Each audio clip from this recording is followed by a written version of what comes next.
this was the first time where you've raised friends and family $500,000 round. The company had a different name, and then you went institutional. And I'd love to just learn more about basically how did that happen, and why did you raise money from the investors that you did, and how is it that that relationship evolved over time, and what is it like to be a founder that already had an exit that now raise money from institutionals? Yeah, so I think it's we obviously went to Techstars because we wanted to fundraise. Techstars is a fundraising program. Like only go to Techstars if you want to fundraise. In my opinion, that was my mentality when we started.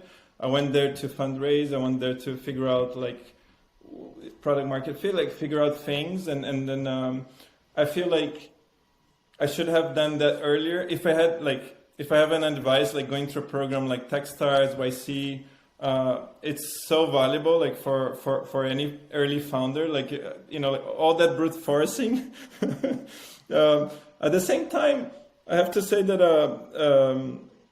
there was a lot of learnings that Techstars was teaching that I was completely ignoring. Like I was like, that's bullshit. Like I'm never gonna do that. Like we would never ever gonna do that. So it was like I think one person was really pushy of us to do personas at some point. He'll just get stuck in every conversation. It's like, you know what, Rafa, I really think you should define your personas. And then I would leave the meetings. I would tell the team, guys, we will never, ever, ever gonna have personas on any cart ever. I think I was being opinionated and going through Techstars and being way more confident. I think really made me being able to really fully take what the program can offer. I think we really absorbed a lot. That's a very important point, and it's why many investors don't prefer to back second-time founders. Right. Because I find that's like ultimately, like as a first-time founder, you don't know what you don't know, and you ultimately can be whiplashed out of basically a tons of advice. And then sometimes if you hear and you follow the wrong advice from someone that you respect, it can put your company in a pretty complex situation. Because at every stage, like these enterprises, the businesses, they're such fragile entities. So you kind of like, it's almost like every day you're at it's the World Cup final. And you only have like 5 shots at goal. And then if you actually don't hit them, you lose the championship. And it's kind of like that every day. So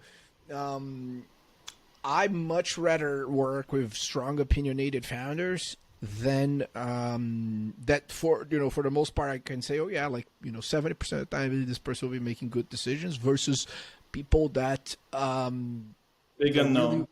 Or did they want my input, right? And that's also why, for instance, the name of the show is Inevitable, and my whole ethos is partnering with inevitable people. It took me years as an investor to understand that I want to invest in people that will be successful irrespective if I exist or not. My responsibility as a fiduciary and as an investor is to just help founders get to their destination faster by providing them with multiple choices of capital, people, public relations, and operations and finance help. That's it. And it takes a while for you to understand it, because I think we all want to be in this position of like, I love giving advice and I love helping. I'm like, no, I'll be helpful to you where I can. If I don't know, I'm not going to just follow someone else's framework. So that's great. I think that independent thinking pays off way more in the future. Yeah, and I think that was amazing, because like being very opinionated during the program and getting so much like great. So the amazing thing about this program is that the manager, like both from Amazon side and the Techstars side, they're like the rock stars, like the best people that I ever worked with. They're both like super good. The quality was so high, and then being in Seattle was so inspiring, because it's different than the Bay Area. It's there's a lot of Amazon there, and people who work at Amazon are super clever. So like we'll get like a ton of smart feedback about the product, about what we're doing, and all that stuff. So it was very, very productive. So it's funny because we arrived there. I was just like, we're gonna create this product that prices Google, and then we're gonna go and match the Google against the product catalog of retailers, right? Then we made Google shoppable. So like if you search anything on Google, our Chrome extension will go and price, replace all Google with our, like make everything shoppable directly from Google, because that's where people get their recipes, right? So that was the obvious. I was like working backwards. That's our product. We're pricing any content that you're shopping while you're browsing the internet. We're like proposing you all these things for you, right? So that's any cart in a nutshell. And we built it. So we built like really quickly, and then I was like, I'm not gonna use this product, because if I price a lasagna from Google is made for ad clicks. So a lasagna from Google, if you had to actually buy all the ingredients to make a lasagna from Google, they put like 3 capers on top. So now you have to buy the whole caper thing. And capers are really expensive. So it's like $13 more just because it was beautiful in that photo, right? So recipes from Google don't work for shopping.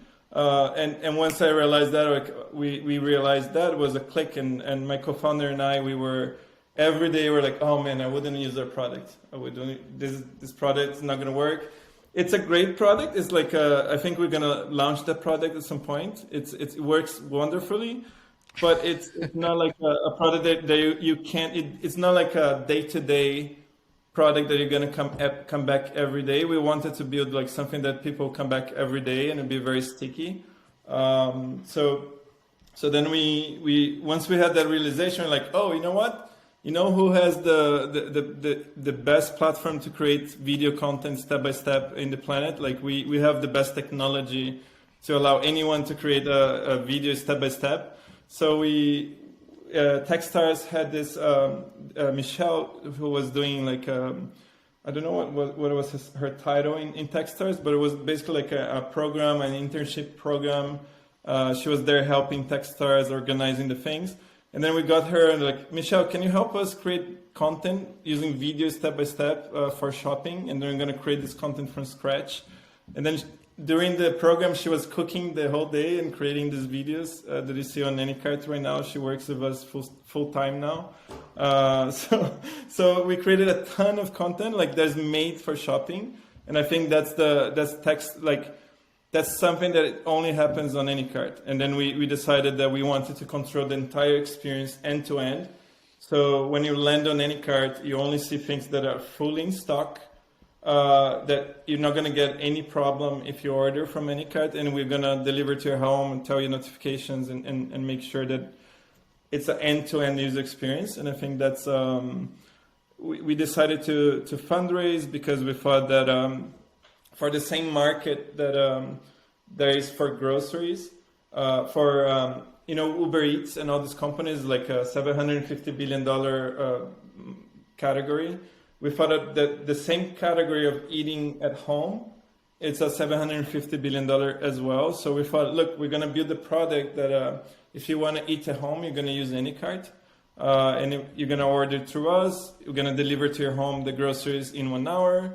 And that's going to work. So that's kind of the product that we really deeply believe is going to work. And then I think Techstars helped in that process to really narrowing down and streamlining something that we deeply believe about. That's great. And, that's great.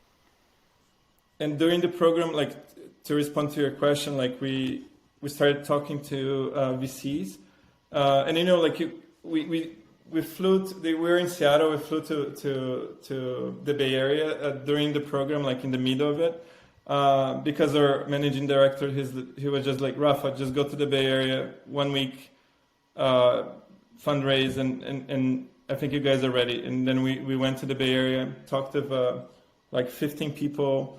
Some of the VCs were like, Rafa, you know what you need to build? Like I need to tell you what I have in my house. You tell me what I can cook. And I was like, dude, like I built that company like 5 years ago. It was called All the Cooks. That was exactly what we built. Let me tell you what you want. You don't want that. What you really want. I love that. No, you actually said that. That's perfect. Yeah. You wonderful. Yes, Yeah. I love it. What it tells him It's is like, very Steve Jobs of you in that sense. It's like, hey, the customer doesn't know shit. Like, let me explain to you, what do you want, please. Yeah. So what you really want as a customer, like you want to open this up, you decide what's for dinner. We deliver to you in less than 1 hour. And when you finish cooking, there's 0 leftover. So if we can build that for you, like that's exactly what you want. You don't want to deal with leftovers. You don't want to deal with all the other crap. Like any cart delivers the meals to you. There's 0 leftovers. You're done. Arrives in 1 hour, on demand, no subscription. Right? That's the product that everybody wants. So yeah. So we came to the Bay Area. We found 2 investors who wanted to invest in the round. So we closed the round with Greycroft and Menlo Ventures, and I think that was a really great outcome. They're on our board now, so it's a great relationship. Awesome, very good.